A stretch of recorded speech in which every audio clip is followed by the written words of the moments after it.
While we're talking about that infrastructure package, really both of them, the argument on the Republican side and even on the moderate side from senators like Joe Manchin is this price tag is too high. It could be inflationary.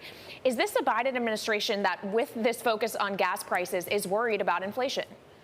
They are concerned about inflation. That's a significant part of, I think, why there's so much talk about how to pay for this next big bill with tax increases on corporations and the highest earners. Really, that price tag is a bigger issue for the next reconciliation bill, the $3.5 trillion measure, rather than the $550 billion infrastructure measure. So that's where they're going to get into some tough discussions about tax increases and how to offset the spending in that. But the inflation concerns are significant for Democrats. It's a huge talking point for Republicans that could hurt Democrats in the 2022 campaigns. And it's going to be a significant factor in the upcoming negotiations on the details of how to pay for this next big bill.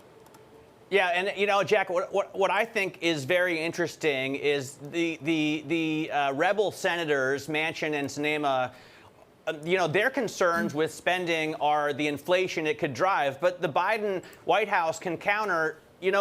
This bill is going to keep costs down, especially for lower and middle income families, in terms of health care, in terms of education, in terms of nutrition. So how is that argument gonna work out by the time we get back from recess? It's much more of an argument. The argument in favor of it is much more of an argument essentially about redistribution than a stimulus. The talks are still about paying for this 100% by raising taxes on corporations, raising taxes on people earning more than $400,000. Sometimes political realism gets you to a point where they don't actually pay for the whole thing. But right now, there's a lot of pressure from Democrats, such as Manchin and Sinema and President Biden, to fully offset the cost. And the benefit would be more to the middle class with an extension of child tax credits, an expansion of Medicare,